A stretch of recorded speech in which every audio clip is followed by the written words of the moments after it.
Welcome to Then and Now, brought to you by the UCLA Luskin Center for History and Policy.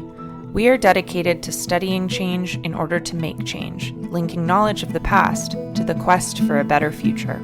Every week, we interview thought leaders, historians, researchers, and policymakers about what happened then and what that means for us now.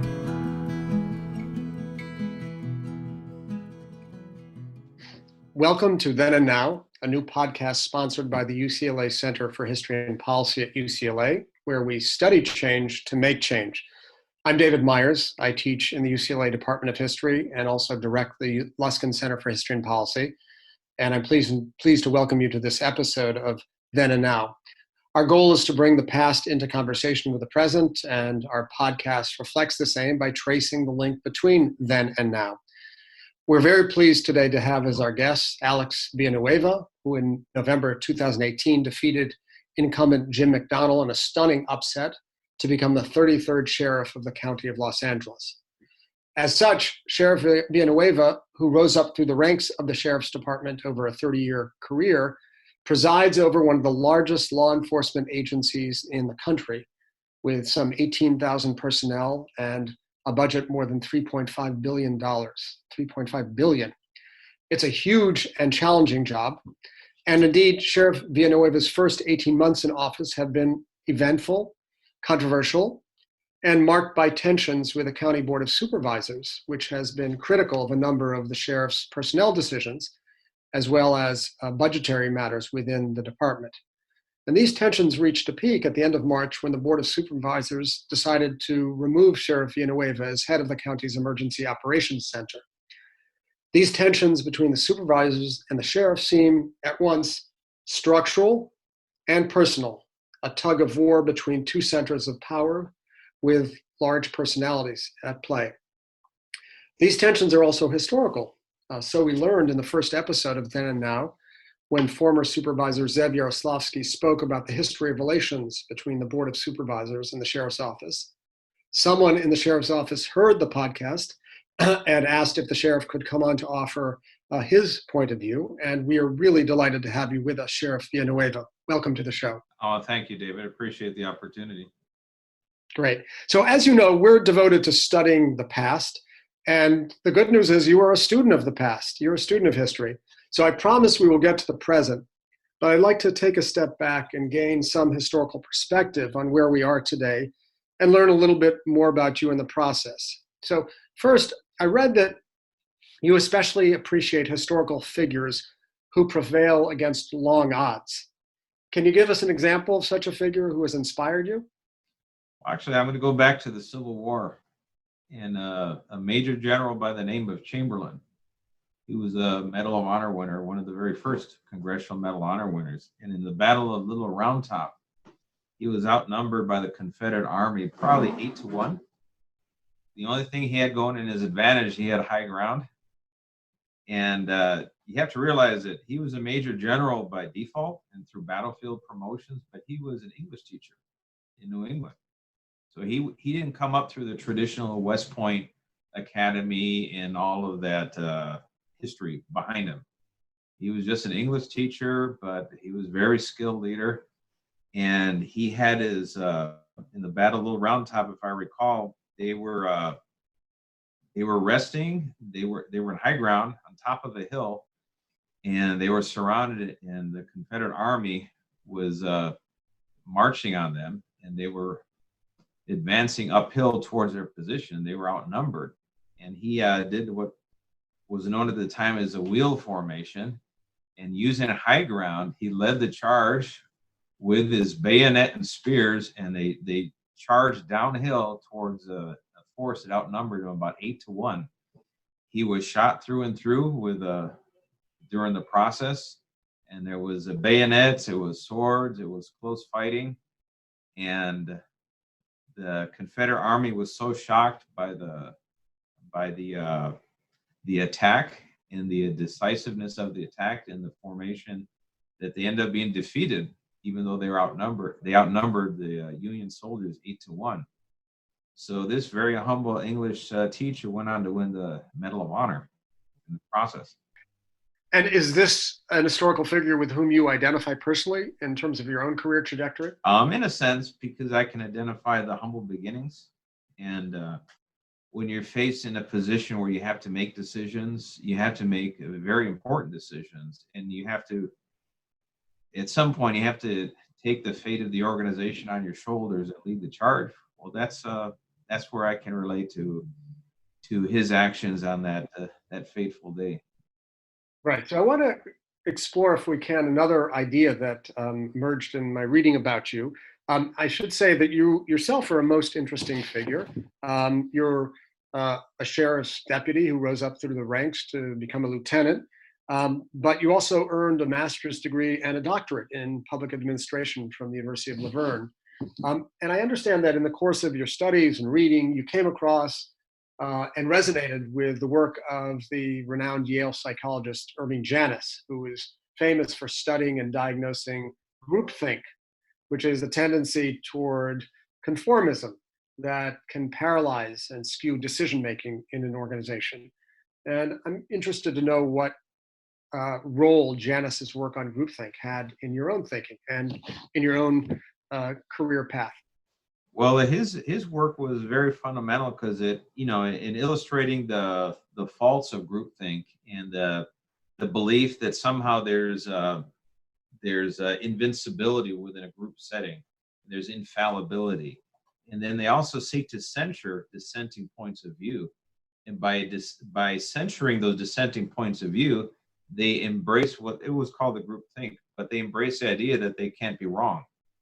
And if you use that process into the Challenger tragedy, for example, and the decision whether to launch or not, and then the O-rings, and then what the conditions were right for that, and then you could see it was a classical example of groupthink in action and the profound tragedy that resulted from it. In fact, there's a very classical study, and the fact they did a documentary on it. It was very well received, very well done, and it just shows you in groupthink in play and the outcome that derives from that. And it's just something we have to be very well aware of. And when I was a young sergeant on the department, and that was when Sheriff Baca was in office, and a certain division chief at the time by the name of Paul Tanaka took over an important function, personnel, in the sheriff's department. And I could see unfolding what was happening, because all of a sudden people were unwilling to challenge bad or unethical decisions that were coming out of personnel. People were willing to cheat on promotional exams and alter the entire content of exams and to arrange for people who flunk tests to pass. And then I realized at that scale that they were willing to cheat for that, or to, engage in unethical decision making. That bode very poorly for the organization as a whole. And as it turned out, I was right on the money, because this is 2003, 2004, fast forward 8 years, and you have the Citizens Commission on Jail Violence, and you have all the problems that happen in the jail system, where people were running amok and they were not being held accountable for using excessive force. You had an FBI investigation that they were actively obstructing, which led to all those convictions and the loss of reputation of the sheriff's department in the eyes of the law enforcement community and the community at large. And we failed to ignore the warning signs. So is it your sense that groupthink has really been an endemic part of the culture of both the sheriff's department and maybe county government more generally? And it might explain for some of the tensions that you've encountered in the course of your short tenure as sheriff? I would say at the county side, it's something that's going on right now, and it's troubling. It's very concerning. Within our organization now, we've actually moved past that groupthink, thankfully, and people can disagree openly, and there's a place to properly and respectfully air your disagreements. And when we arrive at a decision, we have all of the dissenting voices factored into the decision-making process.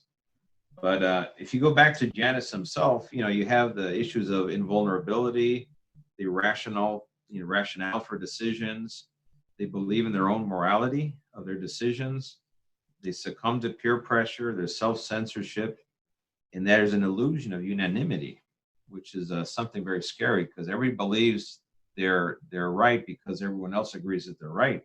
But if I talk to individual supervisors, I get one story. But then when you see all five together working as a board in the hall, in the hearing room, it's an entirely different animal. And you wonder, wait a minute, I don't understand the difference between their individual perspective, yet when they act as a group, you get an entirely different thing. Got it. So I want to talk about the current manifestation of that relationship, but let's just take a step back and think historically. How do you see, from what you know, and indeed from your own personal involvement in the work of the department, how do you see the history of relations between the sheriff's office and the supervisors? What's the arc of that historical narrative to you? Well, there's always been some tension, and in actuality, that tension can be creative. It can be a purpose useful, because you have to have checks and balances. You have to have a separation of powers.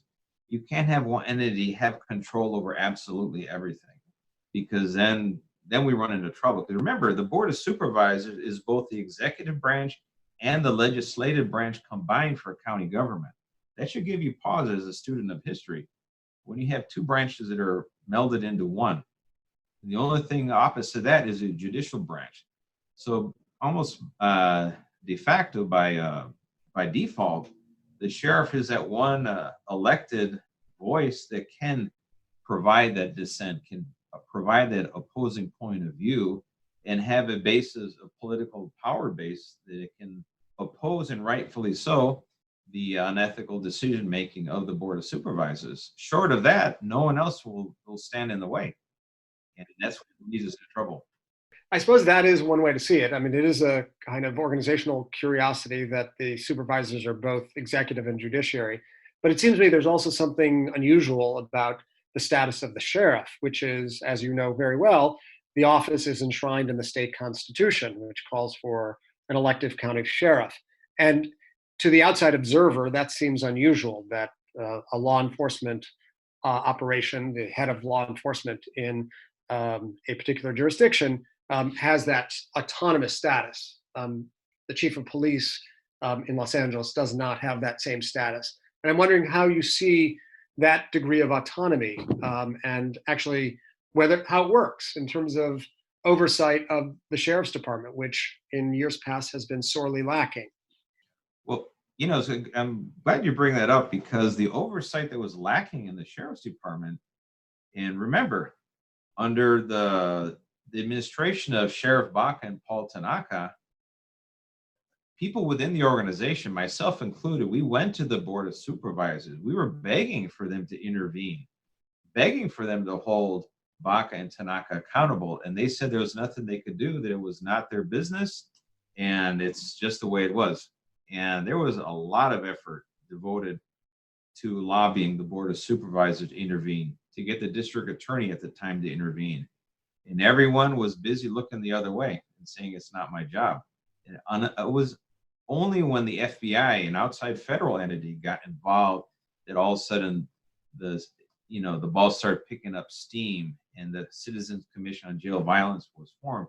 But remember, that was after the FBI was already busy holding the sheriff accountable. So it was kind of safe to come out of the hiding then and form a commission. But what held the department accountable was not the CCJV. It was an intervention of the federal government. What ideally do you think should be the nature of the relationship between the supervisors and the sheriff, particularly in terms of oversight? After all, they do provide you with your budget. They're on the hook for any litigation directed against your office for abuses. Shouldn't they have the right to oversee you? They have the right to oversee the budget. That is exactly how the state constitution is designed. However, the state constitution enshrines the authority of the sheriff of each county, of the 58 counties, the investigative function of crime. And that is a very large authority. And there's a lot of case law already on the books about the breadth and scope of that authority. The same thing with the district attorney. They have the rights enshrined by statute for the prosecutorial authority. And when you have politics from the Board of Supervisors intervening in both the investigation of crime and the prosecution of crime, that's when you have corruption rears its ugly head.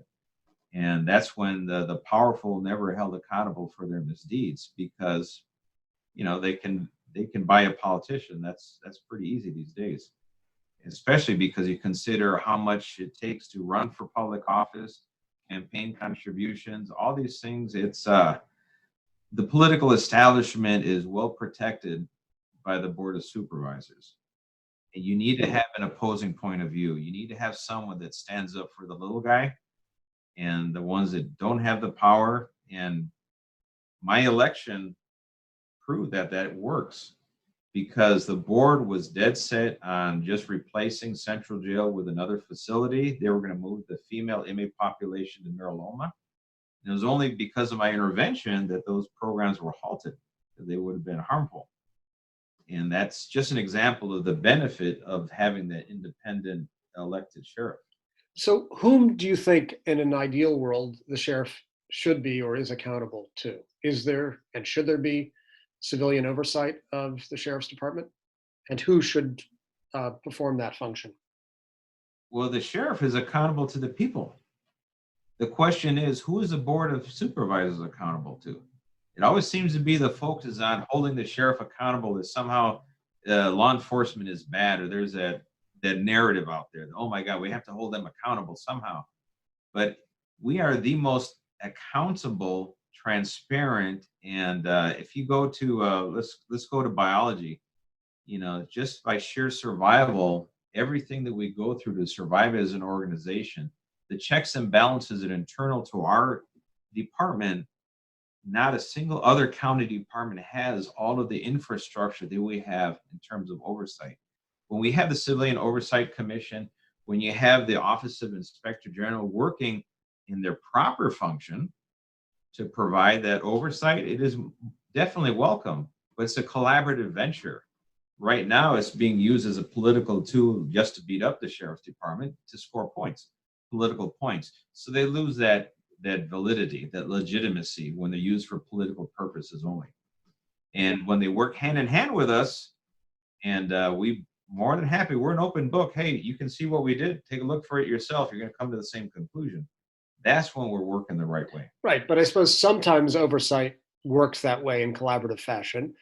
And sometimes when there is a rotten culture, as there has been in the past, as you suggested in the department, collaboration is not the order of the day, but rather careful, critical scrutiny. And I just want to get a sense from you about whether you think that principle of civilian oversight is essential to the proper functioning of your department. Well, I can tell you this. If you go to my website right now, lesd.org, you can go to online, and there's a transparency project. In fact, you can click on where it says transparency data, and you're going to see all kinds of information that previously was never available to the public at large. And we've come to the realization that the Inspector General, the Oversight Commission, are middlemen. We should be being transparent to the public. We give the information straight to the public. Everything that is not legally bound is public record. And my intention is to put the entire contents of the department online for the public itself to consume, not to be diluted through the political lens of people that want to use watchdogs as attack dogs. That is a difference. Right. So I know you came in with this mandate of making the work of the sheriff's department much more transparent, and I want to now turn more directly toward you. You were a lieutenant in office, I believe, in Pico Rivera, supervising, I think, about 25 officers.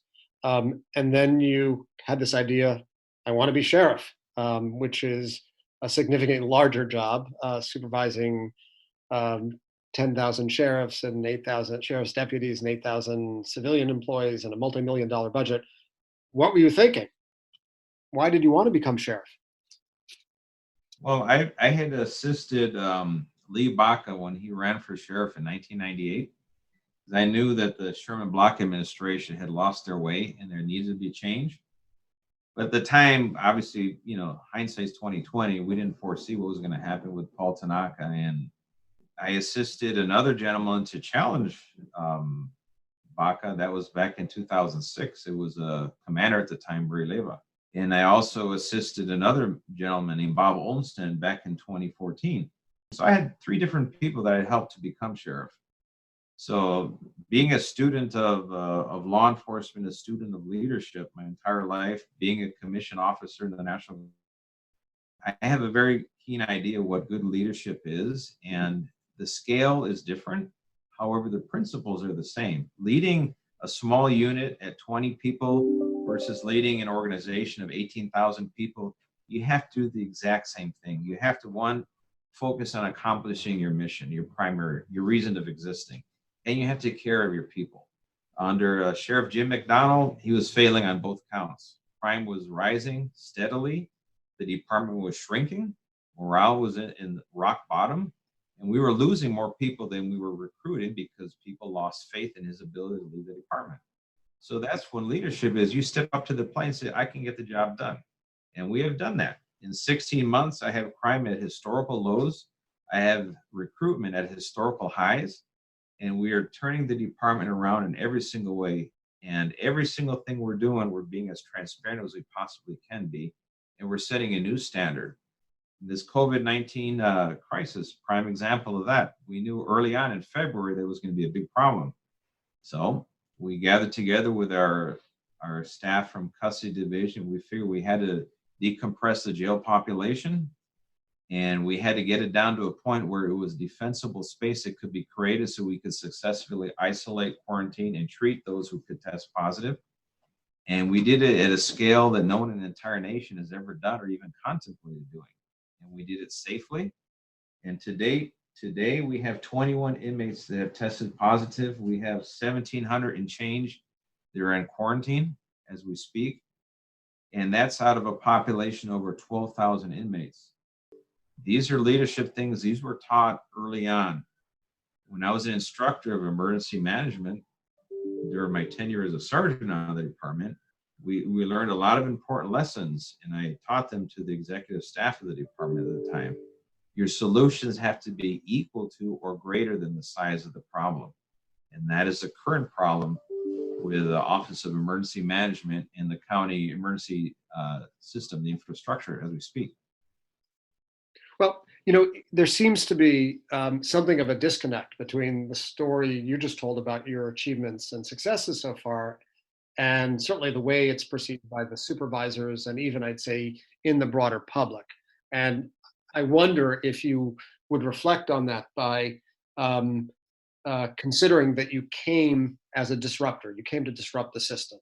You came to disrupt the groupthink that you thought had existed within the department. In a certain sense, you're an anti-establishment guy in the most establishment job around as a law enforcement officer. And I wonder if that's how you imagine yourself, as a disruptor who doesn't play by the normal rules of the game and just really intends to shake things up. I wouldn't call myself a disruptor. I call myself perhaps as a maverick, someone who's going to call it the way it is. And I deal in reality. And I'm a Democrat. I'm a progressive, and I'm leading an organization that is inherently very conservative in nature. And for example, now everyone is outraged about our department's cooperation with ICE, when in fact I kicked ICE out of the county jails. We rejected SCAP grant fundings. That was millions of dollars a year that we were receiving from the federal government while we were turning over all the database of our undocumented inmates to the federal government in exchange. It was blood money, but the Board of Supervisors had no problem accepting that blood money. The previous sheriff had no problem selling out our undocumented inmates to the federal government, to ICE. And I put a stop to that. And that is leadership. And that is not, if it goes against the wills of the political establishment at the time, well, they were wrong. And the fact is that they have never acknowledged that they were wrong. And that they've never apologized to the undocumented and to the immigrant community at large for accepting that for so long.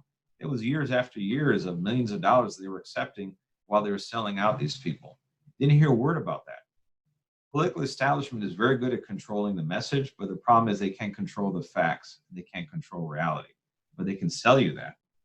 And what got my staff to call you was some of the outrageous statements that came from Zev Yaroslawski. Remember, he referred him and the board as we. So that should tell you quite a bit about where he stands. And the point is that every single action I've taken as sheriff has been based on fact. And this is something you may not be aware of. The political establishment invested heavily in keeping Jim McDonnell in office. He was endorsed by the Board of Supervisors. He was endorsed by Zev Yaroslawski. In fact, Zev Yaroslawski is his buddy. He got him onto the Citizens Commission on Jail Violence in the first place. And he made the strange allegation that I tried to reverse the recommendations in the execution of the Blue Ribbon Commission on Jail Violence. And that he criticized me as that I called it somehow a social experiment gone bad. And, well, see, again, the facts never help his argument. I have not touched one single recommendation from the Citizens Commission on Jail Violence. Not one period or one comma from a single one, all right? So anybody who makes an allegation that we somehow changed them or did something to them or ignored them, they apparently have checked their ethics at the door. Okay, and I'll challenge Mr. Yaroslawski himself. He wants to debate me publicly on this issue. Jail violence was exploding under Jim McDonnell's watch. Inmate on staff assault had increased 204%. Inmate assaulting each other had increased 31%. Staff using force against inmates had increased 99%. All three categories of force were double digits off the charts. And you're trying to tell me somehow that was okay or acceptable? We had deputies and custody assistants who were punching bags to inmates, and they had their hands tied because they were afraid to defend themselves for fear of losing their job. That was an absolute failure and an embarrassment. And this, I'll say this message to former Sheriff Jim McDonnell and to Zev Yaroslawski. You were dead wrong. The Board of Supervisors was dead wrong. We developed the facts. We showed the facts. The statistics came from the department, and then somehow I'm the bad guy for pointing out the obvious. So we didn't change any reform. What we did is figure out what went wrong. What did you think, if I can just ask, about the Citizens Commission and its findings and recommendations? When you take a step back and reflect, what do you think about it? Do you think it had a good reason to come into existence? Do you think the culture required that kind of intervention? And do you think that the protections it proposed have borne out? Most of the recommendations were good recommendations, most of them. What was very, very damaging was the implementation of them. That's where the wheels fell off the wagon. They never assessed the impact to the workforce when you start firing people, probationary employees, for defending themselves, for being assaulted by an inmate. That sends a very clear message that don't defend yourself. So we pointed out the obvious. We addressed the implementation part. I told the staff, yes, you can defend yourself. However, once you put the handcuffs on, the fight's over. You don't get to play catch up. You don't get to use excessive force. I had to reassert that the line staff were in charge of the facility. If I tell the inmates, you don't have to listen to that deputy, you can go to the sergeant or the lieutenant, all I'm doing is telling the inmate that, hey, the deputy is no longer in charge. That was a very, very dumb idea, and done in the nation's largest jail system. It had tragic results. I mean, if you see the injuries, they were complaining about the injuries of inmates with broken bones here and there, which is very true and very bad.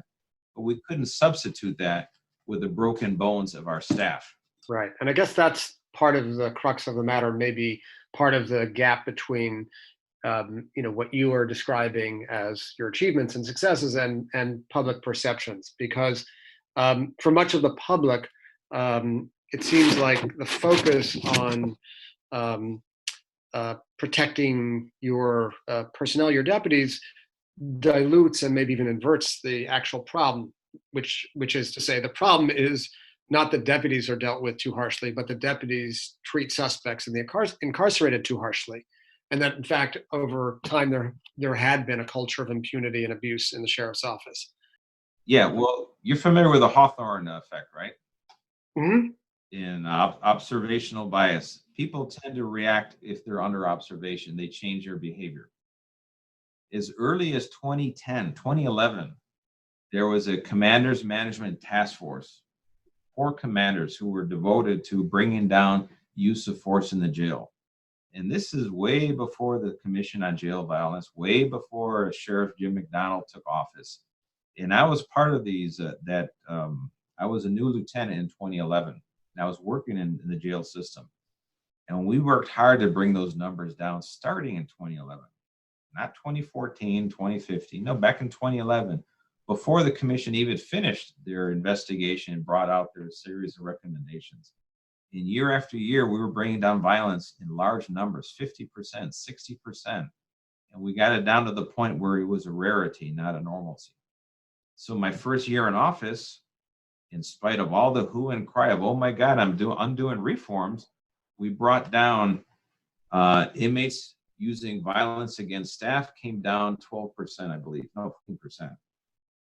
Deputies using staff against inmates came down another 10%. Inmates assaulting each other came down 11%. So we had double-digit drops in all three categories. And most important, we identified that jail violence is a three-legged stool. They thought it was just force against inmates, and they totally forgot about the other two components. Now we have our hands around the totality of the situation, and violence is going down, the standard of care is going up, and now a level 3 force is an extremely rare event. So we're on the right path, and that path happened because of the election, because of my willingness to step up to the plate and say, that is wrong, and this is the reasons why it is wrong. Now, the political establishment, and they have the access to all of the media resources that they can paint, oh my God, the sky is falling, but no, actually, we're driven by hard data and facts. What do you think the motivation of those with whom you have had conflicts is? And I guess I would include in that the supervisors themselves, but you've also had its tensions with the Inspector General in your own office. In August 2019,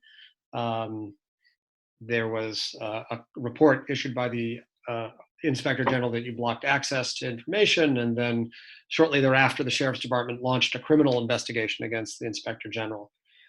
So what's going on that you think motivates them? And I guess, you take leadership seriously, and one of the cardinal principles of good leadership is to imagine how things look through the eyes of your foil, your rival, your opponent. And I'm just wondering if you could reflect on what you think they see when they look at you, and why that might be a different picture than the one you portray. Well, I can tell you this, they looking through their lens. I shocked the world in June of 2018 when I got past the primary and I held the incumbent under 50%. But something happened there that the public is unaware of, and you're probably going to be one of the first people to know this. The outgoing administration and the Board of Supervisors, through the Office of Inspector General and former and current members of the Inspector General's office, initiated a data breach of personnel files within the organization. I was a retired lieutenant running for public office. I had no idea that the Inspector General and the constitutional policing advisors of my predecessor were already opening a file on me and going through all of my personnel files, and including the personnel files of anyone who was associated with my campaign or the people identified as volunteers or on my transition team. And this accelerated all the way up to the weekend before I took office on December 3rd. And it was breathtaking in scope. That was a genesis of the criminal investigation that was launched. It was launched way before Mr. Huntsman complained about any access or lack of access to anything of our department.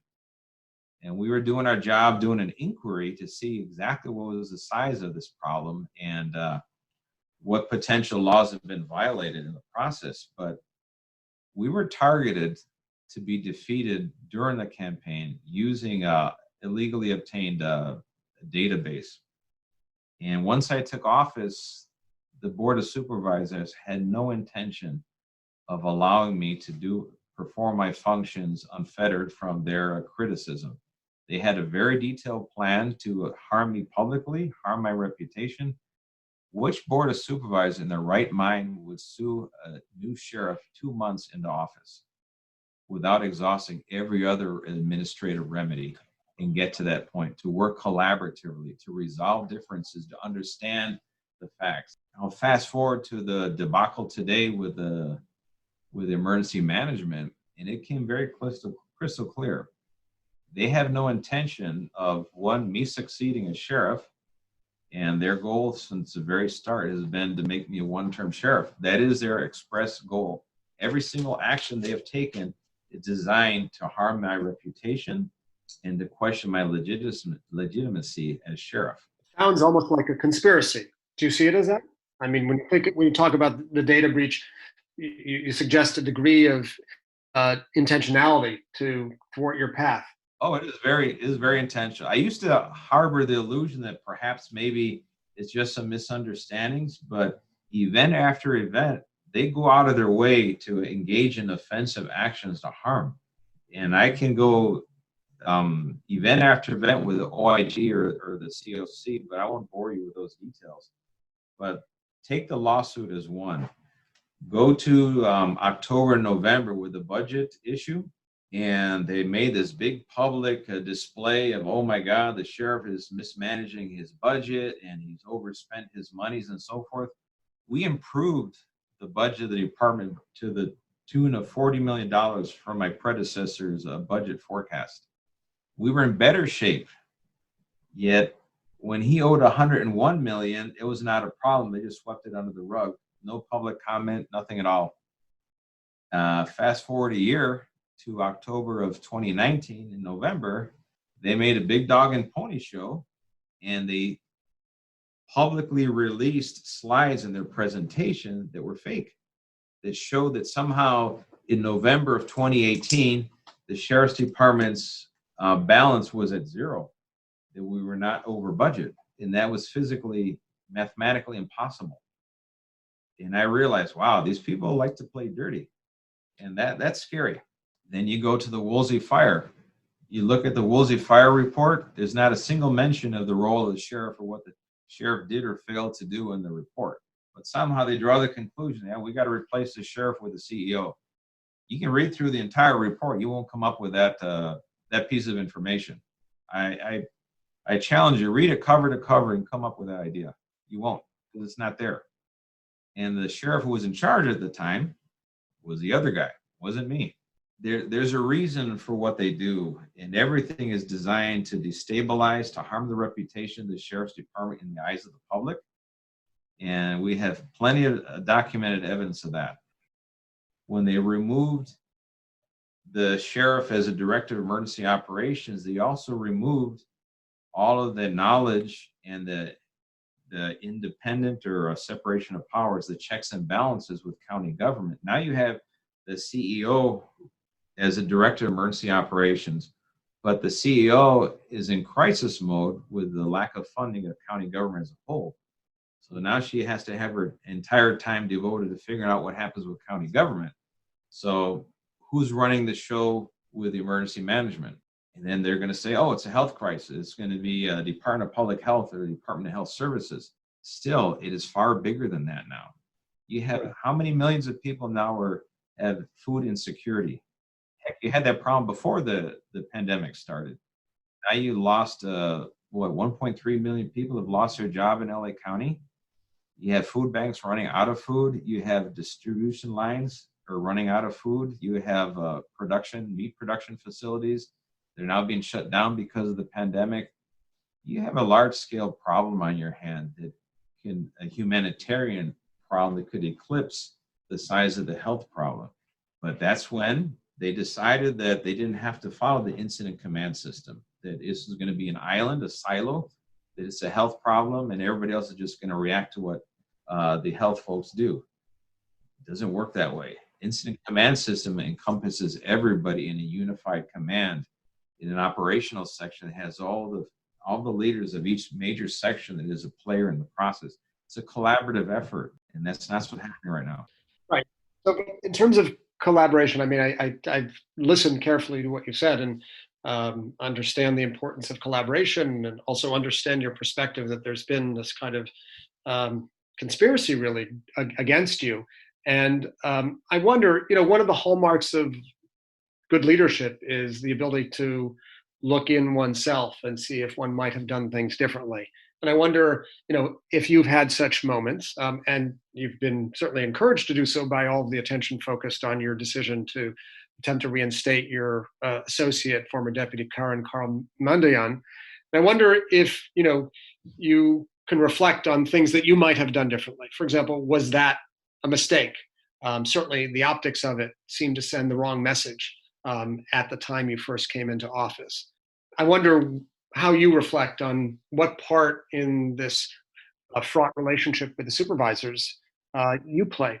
I'm glad you brought that up, because that is one question I've asked myself that, and I think from a strategic standpoint, I could have done things in a different order. However, there were 6 people that were brought back, not one. 3 of them were by orders of the Civil Service Commission. One of them was a statute of limitations violation. One of them was at the behest of one of Jim McDonald's former executives. And then the last but not least was the Carl Mandoyan case. And here's the part, remember I mentioned that data breach? Well, that data breach, turns out they used a bad decision from the Jim McDonald administration. The Mandoyan case was not a termination case by McDonald's own executives' admission. We have all of the emails, we have all of the documents. It was never a termination case. It became a termination case after the fact, and they concealed exculpatory evidence. There was massive due process violation. And all of this came to light when we did our review of the case. And we brought this to the attention of the Board of Supervisors. It's not like we just sat on this. We had a very deliberative process. We had a whole ad hoc committee that reviewed the case from cover to cover. We came up with all the evidence and realized that no, this was a bad decision. We brought it to the attention of the Board of Supervisors, and we exercised the same authority that the previous administration exercised 14 times. 14 times. There was no lawsuit by the Board of Supervisors against the previous administration. There was no dog and pony show or, oh my God, moments at the Board of Supervisors. How could he this? How could he that?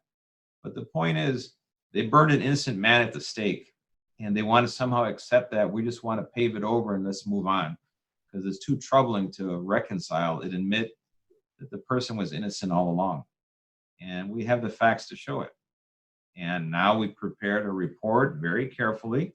The OIG issued their 34-page regurgitation of the McDonald administration case.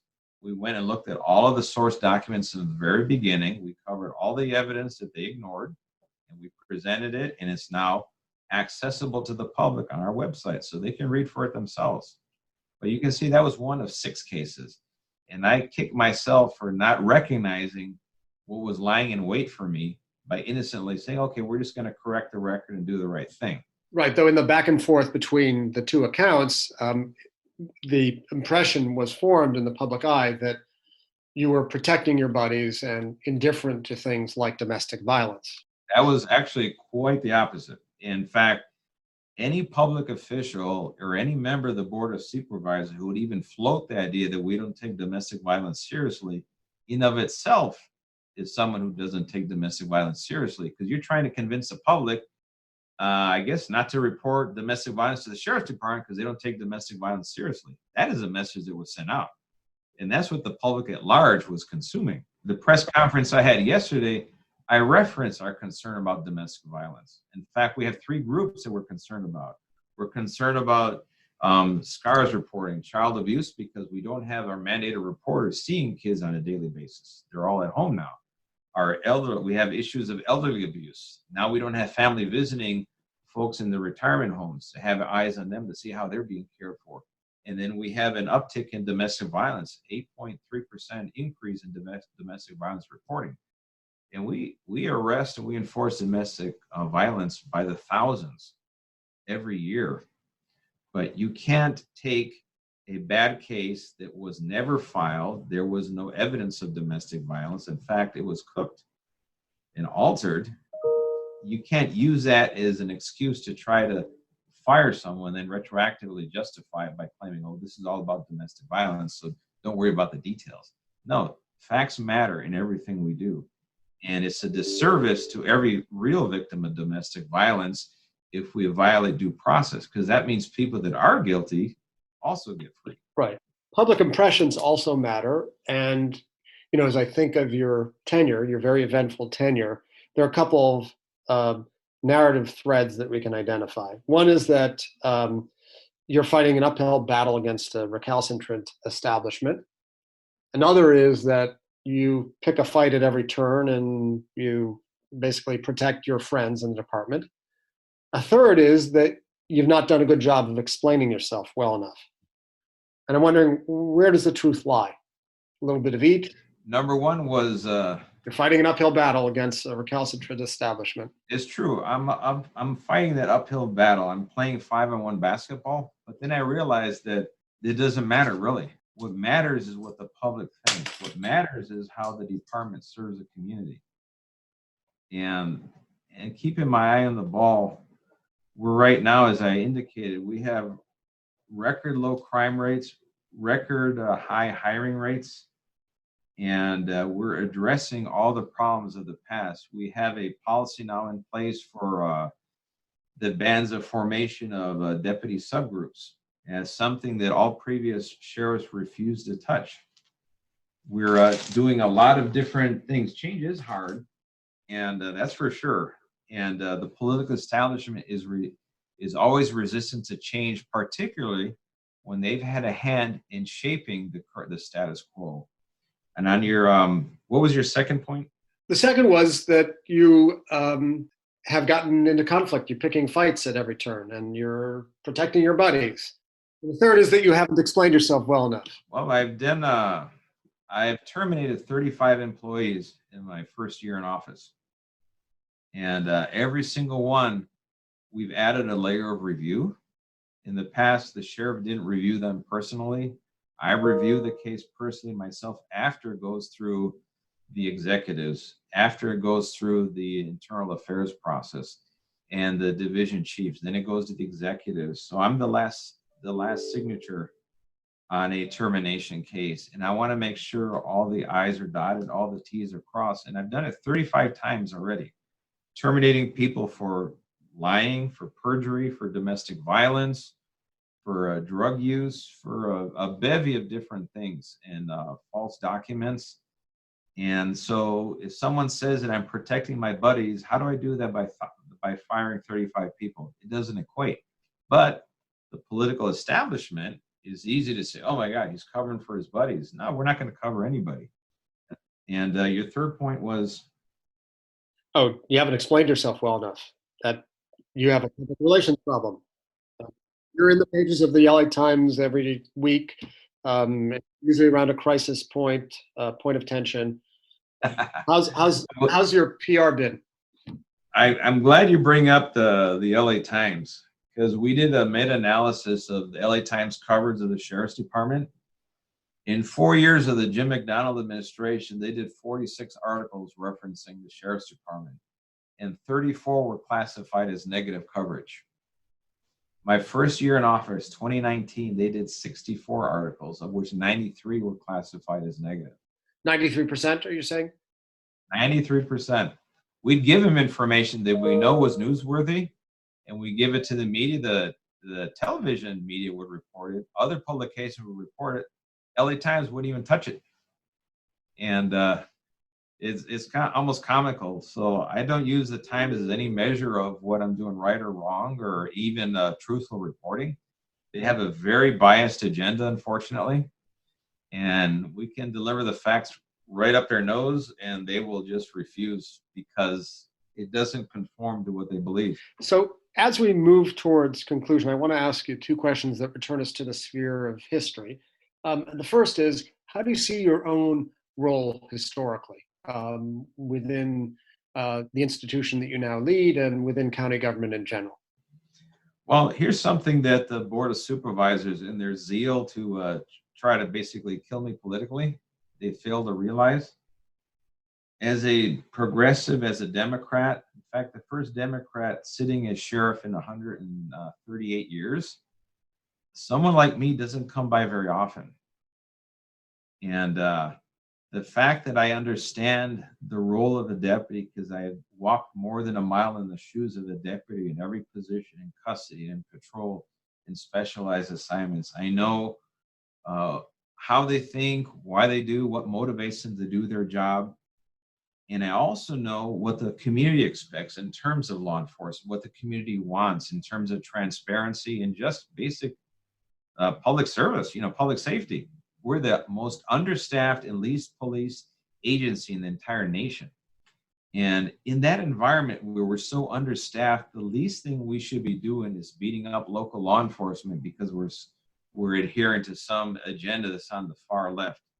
And if I'm getting castigated by the far left and the far right, I think I'm right where I need to be, which is smack dab in the middle, which is serving the community, providing due process both to the criminal suspects and to our employees. They're both deserving of that due process. I know Zev Yaroslavsky said somehow that the U.S. Constitution is social experiment gone bad. That's totally misquoted what I said. But I'm a firm believer in constitutional rights, and the 14th Amendment due process is extremely important in every single thing we do. And how can I demand that my deputies in patrol honor the due process of everyone they detain if I can't respect their own due process rights? It's a two-way street, and I recognize, I understand that, and I'm delivering on that. So we are literally moving the needle in terms of changing the culture of the organization. We're all about civic engagement. How can we serve the communities out there in patrol? And in the past, it was just drive-by justice, windows rolled up, and people didn't want to even go out of their vehicles and make contact because they were afraid that they were going to catch a complaint and then they're going to be sitting on the bench. So we're moving the needle. We're getting the department to engage with the community. We're improving transparency. And along the way, I'm making my time in office extremely relevant to changing the future of law enforcement. So in light of the changes that you have spoken of and that you are attempting to bring to the office, and indeed you have indeed brought change that has caused tensions along the way. I wonder, as a final question, whether you can reflect on what you think it's most valuable to learn from the past. Well, the relevance. The most valuable thing is relevance. And I'll give you an example of relevance. On May 5th, we had a Cinco de Mayo celebration in Lake Los Angeles. We did it on horseback. And we got to a point in Lake Los Angeles, in the middle of nowhere, in the north ends of the county. It was hot. There was a paletero pushing his cart, selling paletas in the heat up a hill. We got off our horses and we helped the guy push his cart up the hill. That is really getting down and dirty and working shoulder to shoulder with the community. Mr. Yaroslavsky had this nice story about his rubbing shoulders with Prince Charles. I think it was Prince Philip. Yeah, I think it was Prince Philip. Yeah, Prince Philip, not Prince Charles, Prince Philip. And that's a contrast between who I am. I work with the community. I'm part of the community. I've never lost sight of the community, the line staff of the department, how we interact with the community. And the political establishment is still mesmerized by their encounters with Prince Philip. And my focus is always going to be with the community. And that's why that perspective is so important. And that's the perspective of my predecessor. I'll go back to Sheriff Martin Aguirre. In the flood of 1888, he rescued 19 people out of the raging LA River, and he did by horseback, one by one. And he was blind in one eye, by the way, as he did this. And his last trip, he got knocked over by a tree. He got taken downstream. He was holding on to a mother and a little daughter. And they managed to pull him out downstream. They pulled the mother out, but they never found the daughter. And that was a sheriff of the past. But that was the standard that he set for the job, that you just have to shake your head and go, wow, characters like that don't exist today. But in today's environment, we can find different ways to be courageous. And sometimes it's moral courage is just as important as physical courage. And this job of sheriff, my entire 10 years have been about moral courage. When I told Lee Baca and Paul Tanaka, you can't do that, it's against the law and it's going to lead us to a very bad place. They laughed and ignored me. They're both convicted felons right now, serving time in federal prison. When I tell the Board of Supervisors, stand down and do your job ethically, I mean it. And I don't hesitate. I don't bat an eye. We're going to continue our criminal investigation. It's not in my hands. It's in the hands of other people. And when it reaches its conclusion, it'll be whatever it may be. It may exonerate people. It may convict people. But that's why we have a criminal justice system where everyone is accountable to the rule of law, even supervisors. Well, Sheriff Alex Villanueva, thank you so much for your candid and informative views and for this conversation on Then and Now. Really appreciate your making time out of your busy schedule. Well, thank you, David. I appreciate the opportunity to speak with you and to clarify my record. It's not an easy one, but you're doing a wonderful job in terms of that, and keep it going because I think you're off to a rousing good start. Thank you very much. Then and Now is a production of the UCLA Luskin Center for History and Policy with support from the UCLA History Department. You can find the podcast on Spotify and Apple Podcasts. Let us know your thoughts on this and other episodes of Then and Now by emailing us at luskincenter@history.ucla.edu, LUSKIN center@history.ucla.edu. Special thanks to our executive producer, Maya Ferdman. Until next time, this is David Myers wishing you a healthy and safe day. Thank you for joining us this week on Then and Now. Then and Now is brought to you by the UCLA Luskin Center for History and Policy, where we study change to make change. For more on our work, follow us on Twitter and Facebook at our handle, @LuskinHistory. Our show is produced by Maya Ferdman and David Myers, with original music by Daniel Reichman. Special thanks to the UCLA History Department for its support, and thanks to you for listening.